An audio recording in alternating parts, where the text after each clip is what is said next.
Hello students, welcome to the physics class. Today we are going to start the new chapter, chapter number 6.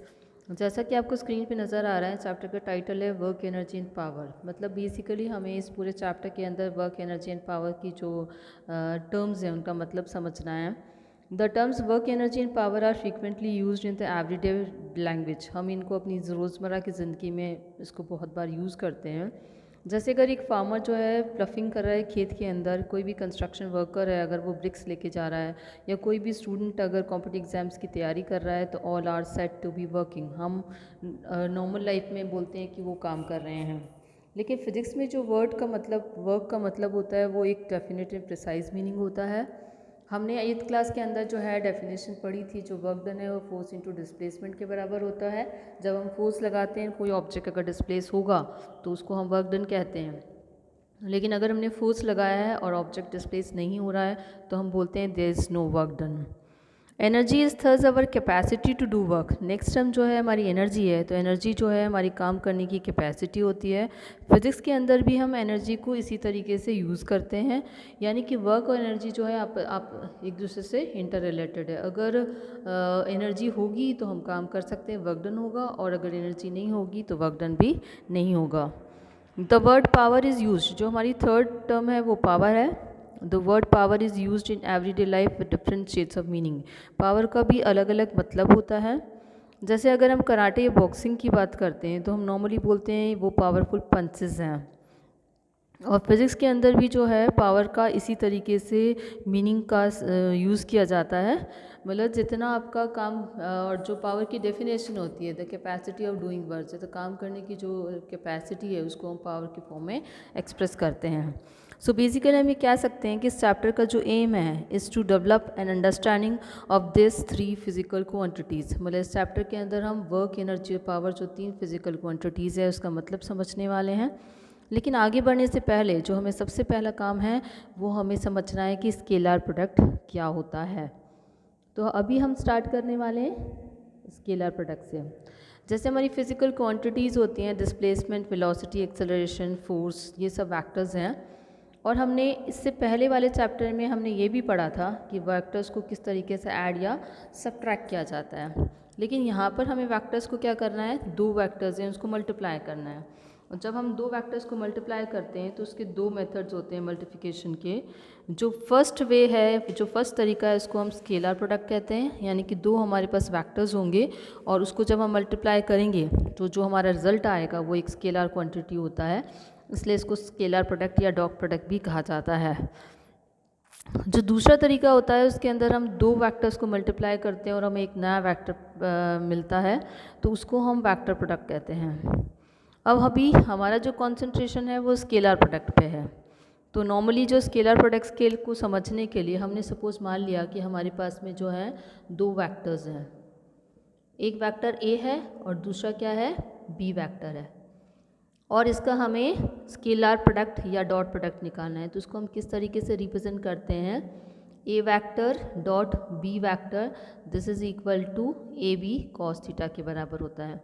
अब यहाँ पर theta क्या है, इसको हम इस तरीके से रिप्रेजेंट भी कर सकते हैं, ये हमारा ए वेक्टर है और ये हमारा बी वेक्टर है। तो इनके दोनों का बीच का जो एंगल होता है उसको हम क्या करते हैं, थीटा से रिप्रेजेंट करते हैं।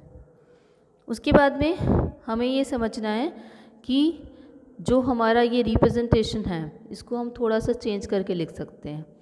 इसको हम इस तरीके से लिखेंगे, ए इंटू बी कॉस थीटा। तो बी कॉस थीटा को आपको पढ़ना कैसे है, इसके लिए हमें क्या करना पड़ता है, जब हम 2 वेक्टर्स को मल्टीप्लाई करते हैं, ये वेक्टर ए हो गया और ये दूसरा वेक्टर बी हो गया, हम क्या करते हैं इस बी वेक्टर का ए वेक्टर के डायरेक्शन में इसका कंपोनेंट निकालते हैं। और क्योंकि ये एंगल थीटा है तो ये किसके बराबर हो जाएगा, बी कॉस थीटा का। फिर हम इसका प्रोडक्ट निकालते हैं। तो हम इसको कैसे पढ़ते हैं कि ए बी कॉस थीटा जो होता है वो होगा projection of B vector on A vector, या इसको हम पढ़ेंगे component of B vector on A vector.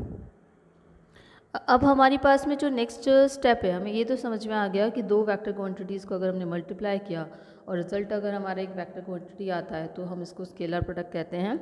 ये इसकी फर्स्ट प्रॉपर्टी थी। अब हमें सेकंड प्रॉपर्टीज़ को डिस्कस करनी है।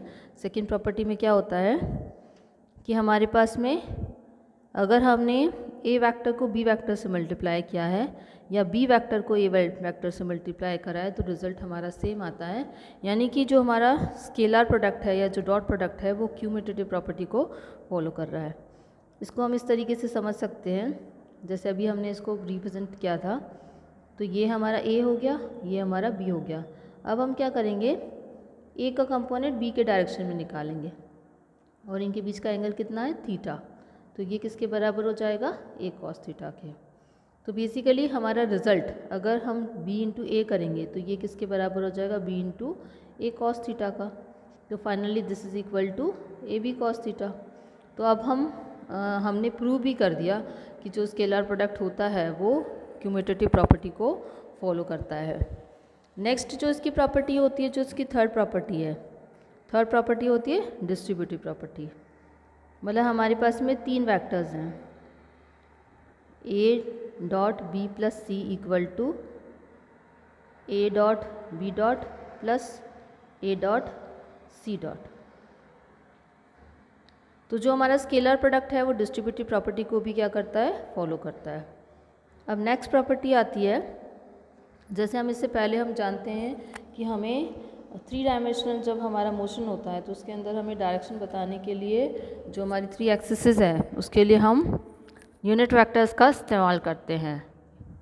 और जो हमारा एक्स डायरेक्शन में यूनिट वेक्टर होता है वो हमारा एक्स आई कैप होता है, और जो हमारा वाई डायरेक्शन में होता है वो जे कैप होता है, और जो जेड डायरेक्शन होता है उसके अंदर के कैप होता है। अगर सपोज़ हम लिख रहे हैं आई डॉट आई यानी कि जो दोनों एक ही डायरेक्शन में है, इसका मतलब हो जाएगा आई इंटू आई कॉस थीटा। अगर ये दोनों एक ही डायरेक्शन में है तो इनके बीच थीटा कितना होगा, 0, और कॉस थीटा की वैल्यू, कॉस 0 की वैल्यू कितनी होती है, 1। तो हम ये कह सकते हैं कि आई डॉट आई किसके बराबर होता है, 1।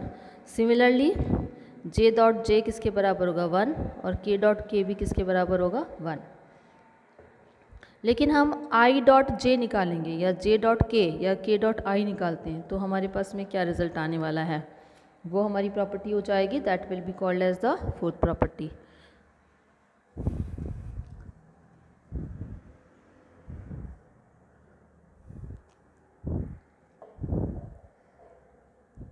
तो हमने जो है फोर्थ प्रॉपर्टी ले ली आई डॉट जे।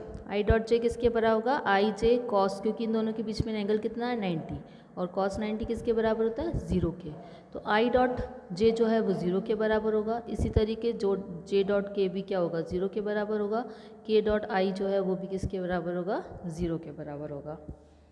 अगर हमारे पास में दो वेक्टर्स उसके कंपोनेंट्स के टर्म में दे रखे हैं तो फिर हम उनका डॉट प्रोडक्ट कैसे निकालेंगे, क्योंकि ये सारी चीज़ें हमारे को न्यूमेरिकल क्वेश्चन सॉल्व करने में हमारी हेल्प करने वाली है।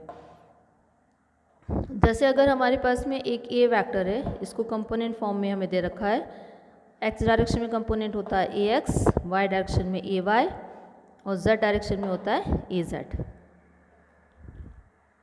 इसी तरीके से जो है हमारा दूसरा वेक्टर कौन सा है, बी वेक्टर है, उसके भी हमें कंपोनेंट्स दे रखे हैं, एक्स डायरेक्शन में बी एक्स, बी वाई और बी जेड, और इसके डायरेक्शन बताने के लिए हम क्या कर रहे हैं, यूनिट वेक्टर्स का इस्तेमाल कर रहे हैं। अब हमें ये दो हमारे पास वेक्टर्स दे रखे हैं और उनके कंपोनेंट्स दे रखे हैं और हमें इनका डॉट प्रोडक्ट निकालना है, ए डॉट बी। तो ए डॉट बी किसके बराबर हो जाएगा, आपको इन दोनों को मल्टीप्लाई करना है। तो ये हो जाएगा आपका, this is equal to A X dot B X plus A Y dot B Y plus A Z dot B Z.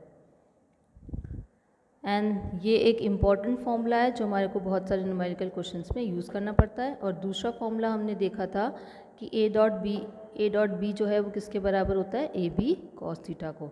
तो कई बार हम दोनों को फॉर्मूले को मिक्स करके भी इसका क्या करते हैं, इस्तेमाल करते हैं। अब हमें एक चीज़ और समझनी है कि अगर हमारे पास दोनों वेक्टर्स जो हैं अगर सेम होंगे तो हमारे पास क्या रिजल्ट आने वाला है। सेम मतलब यहाँ पर हमने ए और बी दो अलग अलग वेक्टर्स को कंसिडर किया है। अगर हमारे पास दो सेम वेक्टर्स हैं और उनका अगर हम स्केलर प्रोडक्ट निकाल रहे हैं तो हम क्या लिखेंगे, ए डॉट ए, और ये किसके बराबर हो जाएगा, ए x into A x plus A Y into A Y plus A Z into A Z. अब ए इंटू ए डॉट किसके बराबर होता है, ए कॉस थीटा के। अगर ये दोनों एक ही डायरेक्शन में है तो थीटा की वैल्यू कितनी होगी, 0, और कॉस 0 किसके बराबर होता है, 1। तो इसको हम लिख सकते हैं A square equal to A X square plus A Y square plus A Z square. और अगर हम इसका ए का मैग्नीट्यूड निकालेंगे तो ए का मैग्नीट्यूड किसके बराबर हो जाएगा, इसके एक्स कंपोनेंट के स्क्वायर प्लस वाई कंपोनेंट के स्क्वायर प्लस जेड कंपोनेंट के स्क्वायर के सम का फिर हमें क्या करना पड़ता है, इसका स्क्वायर रूट लेना पड़ता है। तो ये जो है हमारी जो स्केलर प्रोडक्ट था, यानी कि दो हमारे पास वेक्टर क्वांटिटीज़ हैं और अगर हम उसका डॉट प्रोडक्ट निकाल रहे हैं तो हमारे को एक अगेन स्केलर क्वांटिटी मिलती है, तो उसको हम स्केलर प्रोडक्ट कहते हैं।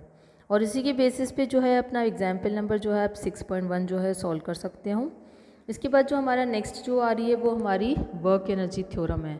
तो वर्क एनर्जी थ्योरम जो है हम अपने नेक्स्ट वीडियो में डिस्कस करेंगे।